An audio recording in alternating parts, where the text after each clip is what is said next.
We got a guest here who doesn't watch the show. Right. And that would be Mr. Jason Reese. And Jason is with us to talk black metal. Well, not like Venom and stuff like that, but African American and Caribbean American influences on the music that we love so much. And Jason, where would you like to start with this discussion?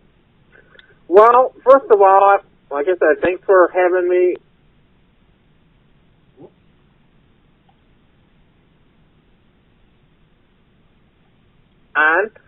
As for myself, I like the contributions you got from the African American community. The Living Colour were probably the big band. Tony McAlpine, yeah. Greg Howe, and and you can go on and on. Bad Brains. As for my own personal stuff, I'm more into the more commercial stuff. And from what I've heard, and not gotta be realistic about it, metal is for whites as to what blues was for blacks. Can you understand that? Explain that a little better. Metal is a white man's music. Okay. It's as simple as that. And it started with Randy Rhoads. That's how I got involved with it. And we know all about the blues. But you're a black man, so what you're saying is correct then. That's very correct. It's very correct. I have to follow the story correctly. I don't want to follow it and say, well, the black guy came up with heavy metal because of Jimi Hendrix. Jimi Hendrix was a good blues guitarist, but he was not heavy metal. No, he wasn't. Thank you. Slowly heading that way, maybe, but he was a little just on the outside of it, because he died in 1970.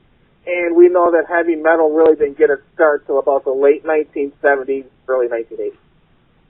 Well, as far as commercial metal goes, and what we know today as metal, but you've got, the old English bands and the old American bands. Was operating by 72. Yeah, right. Deep Purple. Black Sabbath was in there by 69. Right. So yeah, right. Hendrix was still alive then, but he wasn't playing nothing like Black Sabbath. No, he wasn't.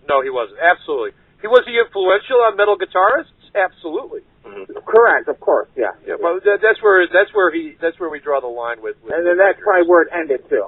Right, absolutely. Yeah. But then as we move forward past MTV, of course, Living Colours.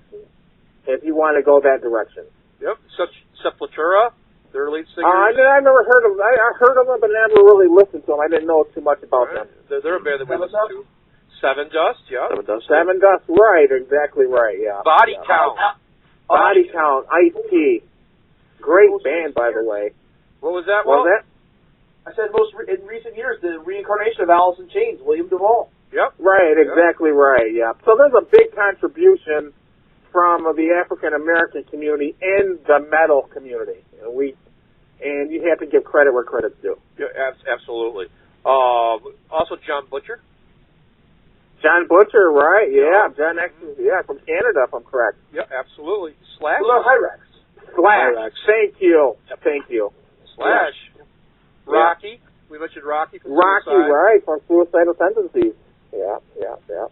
And, so there's a lot of contribution to it, and as times are moving forward, I don't know if you're seeing the numbers like they once were during the 80s up to now, because rap music took over, and you're not seeing as many rock musicians like you once did from that community. Can't leave out Fishbone. No, it can't. Fishbone, right, yep. The other important milestone is Run DMC and Aerosmith. Oh, exactly. Yep. Run DMC and Aerosmith, Anthrax, and who were they with? Public Enemy. Yep. So they were the first metal band to tour with an opening rap group. Exactly. Yeah. Onyx. So the contributions there. The Back the Fuck Up thing. Yep. Right. The contributions there, and they should. And if you're into that style, you should be proud of what has happened, because $1 million selling out concerts, and of course the crossover, as where you said Aerosmith and Run DMC. That was a big move right there. Anthrax and Public Enemy. Yep. Aerosmith and Run DMC. More so. When they did Walk This. Right. What's that? I was saying, how about the presentation, the full product of what came with Anthrax and Public Enemy and Aerosmith Run DMC, the Judgment Night soundtrack. Yeah, the Judgment Night soundtrack is a great big function of that. Yeah. is a great example. I don't think I heard that, but I will keep. I'll check that one out. I'll just search on YouTube. I have to listen to that one. It's a metal act. Each song is a metal act and a hip hop act teaming up. You got Slayer and Ice-T. You have Cypress Hill and Helmet, I believe. Faith No More and the Booyah Tribe. The whole bunch. Sir Mix-a-Lot and Sonic Youth. Really? Yeah. Yeah. I have to look for that one. Oh, yeah. Now, Jason, A lot of collaboration. what got you into metal? Because culturally, as you made a statement before, it's typically not something that people of African American or Caribbean American descent listen to. They're more blues style. So, what was it about metal that dragged you in? Well, first of all, I went to a predominantly white high school, Pavilion Central. I lived out in the country, and the friends I was hanging out with, they were listening to bands like AC/DC and Ted Nugent, Rush, and we were listening to Magic 92, Woo Woo out of Weathersfield, East Weathersfield, New York. And so I was slowly working my way up there. And I think when I first heard Metallica, Kill 'Em All, that's what changed it all. Yeah. Well, your co-host on your radio show back in the day, Tony. Yeah. How's he been? I haven't heard from Tony in a while. I haven't seen him on social media or nothing. And he was another good African American broadcaster for heavy metal. And Yeah, that's absolutely. one thing we forgot about. Tony Lane and I were probably the only two African Americans in the country at that time that were playing heavy metal. Yeah, you were. I have to agree. And that was it was almost groundbreaking, as they say. We had the fan mail and we had the listeners, and we knew what we were talking about. And I think that was the draw. We know what we were talking about. Yeah, and you took a young token Tom, wet behind the ears, under your wing. Yeah, Tom, you were great, man.